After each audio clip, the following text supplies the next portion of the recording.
believe it was Milwaukee who did it first. Changed that one to 12. Yeah, Bosch. Oh yeah, it was Milwaukee, yeah. Yeah, so they changed to a 12 volt max, and as you can see on all our batteries now, 12 volt max. So again, it's a 10.8 volt battery, but reading, if you put a multimeter straight on that, you're going to get 12, 12.3, 12.6. 24 volt, that is a different voltage, so it's just basically a beefed up 18 volt. You're not really going to notice much difference at all until you get to like a 36 volt, or as we do it, the twin 18s. I have a workshop, that's where I use mostly all my tools. I know I don't own a construction site. So whether you have a plug-in or a battery, that part doesn't matter, I guess. But in the future, do you see batteries eliminating cords, or? I personally don't. There's always going to be a need for a quarter tool. I would never want to run a belt sander that's on a battery.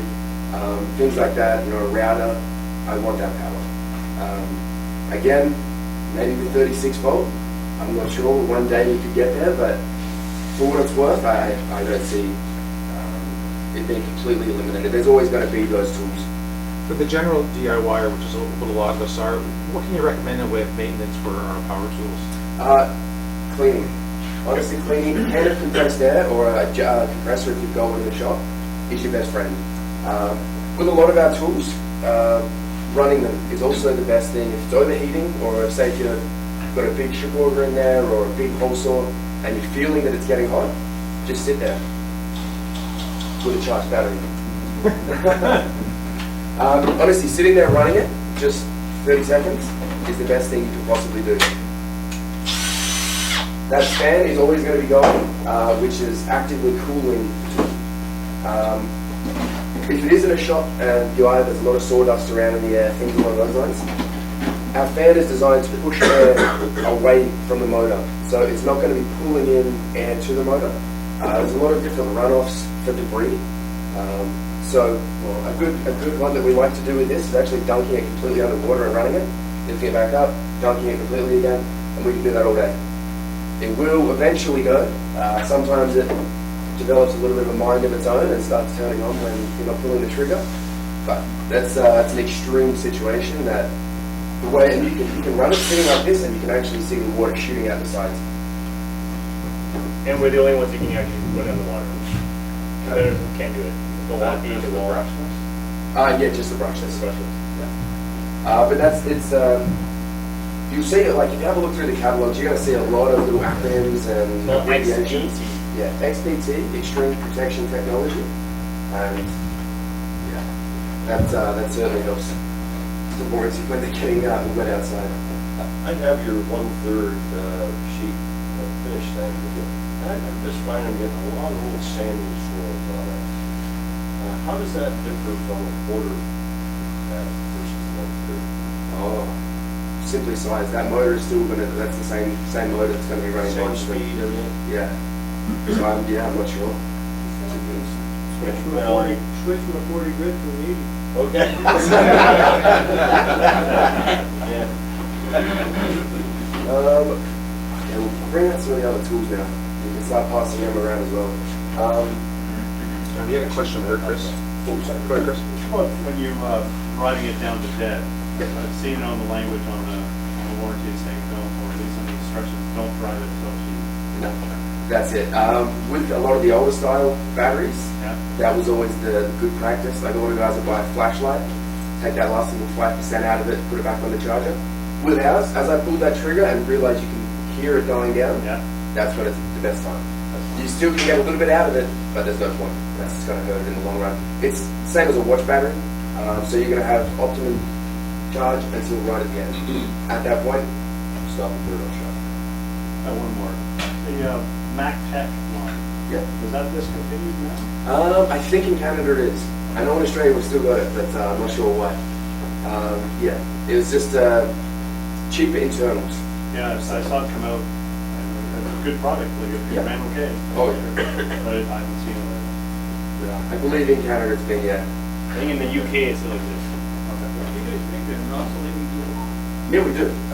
Should be out. Like it's got so many uses. You have a good video online. You can go in and see exactly what it does. Electrical comparison. product in the other one? Okay. Which one I want to buy? It wouldn't be from Makita Canada. Maybe the guys in the States. We don't do a lot of marketing in Canada. But you know how functional it is. It's Oh. all man in one job. And Oh, I absolutely. consider it a tool. I know I should have bought one when I was doing my renovations in my house because it would save myself a lot of trim work. Yeah, absolutely. But you know, like I know it cuts steel, it's very functional. Yeah, I definitely. wanted to do a comparison so I could see what your tool does versus another one. And comparison, you don't have anything about that? No, not specifically from Makita Canada. I'll run through that because yeah, it's an incredible tool. When they first came out, I thought, oh, here we go, another little fad. Until I had a chance to use one. The first one I used was fine, thin, And the only people. yeah, and extremely expensive, and they still are. But well, after I started using that thing, I had the moon-shaped weight on it, and I got told you can just press it straight up against your skin. It's the best demonstration I've ever done because the movement is between 1 and 2.5 degrees, and your skin moves more than that. So, and then I heard that's what they use in hospitals, right, with the kind of casts. In the catalog, you can actually see the full lineup of blades. We've got everything down to tile cutting, grout removal, adhesive scrapers. You know, there's so many different ones now. What's the selling feature, longevity or? Yeah, well, variable speed as well.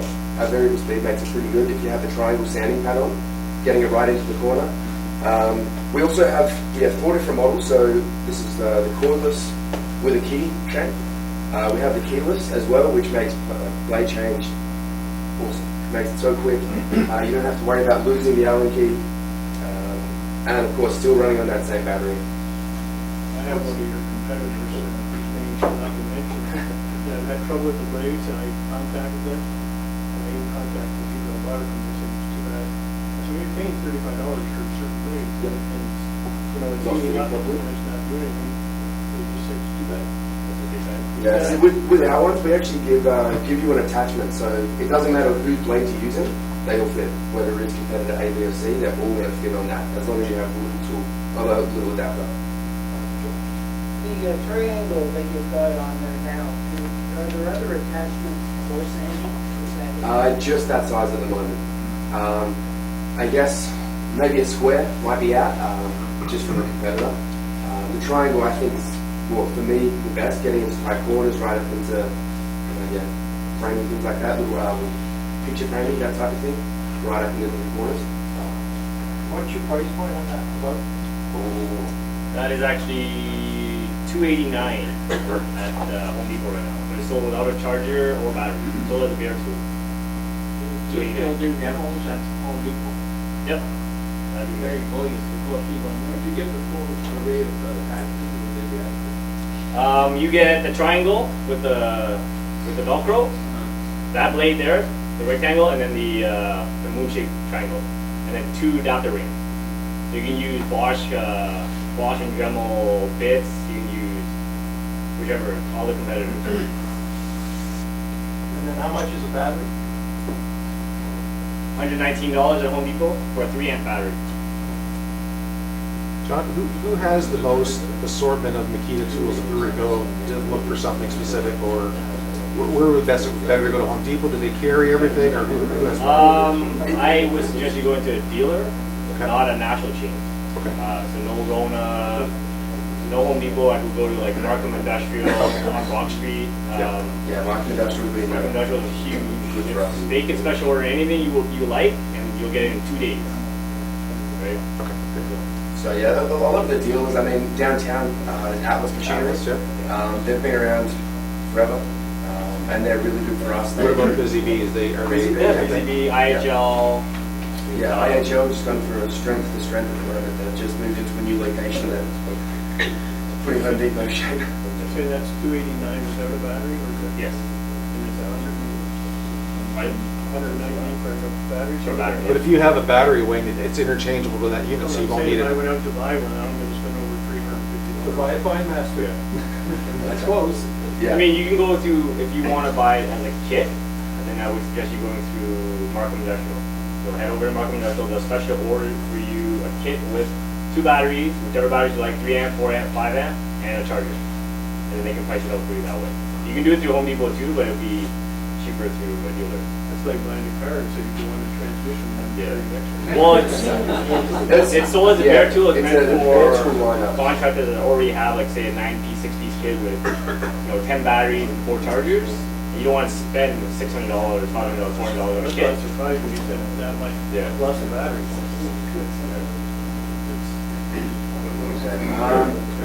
So yeah, we've got, I mean, looking at them, a lot of people see 4 or 5 different drills of ours.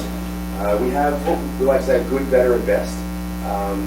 Down at Home Depot, you can pick up a little brushless kit, a brushed kit, a hammer drill, drill driver. They're all still made at Makita factories, completely product tested before they leave. We're the only power tool company that still makes our own motors. We've been making electric motors for 100 years now. So Makita started in Japan, 3rd generation, same family. Are they still made in Japan, No. overseas? So China a lot now. Oh wait, they're Yeah, assembled simple cost. in China. Okay. But the Yeah. motor, the casing, parts, and everything is still made in Japan, and it gets shipped to China for assembly. So in It your used to own be assembled in Yeah. Whitby. So all of the metal that's used everywhere is all rolled out and pressed in Japan still. We have assembly plants in all over Europe. There's still a couple down in the States. Yeah, as John was saying, before 2010, they shut down production of Whitby. So we were still assembling 5007 MG, which is one of the most common 7¼ inch circular saws you're ever going to see out there. So it would be just a warehouse now? Yeah, that's our Repackaging. Eastern distribution center. So refurbished Yep.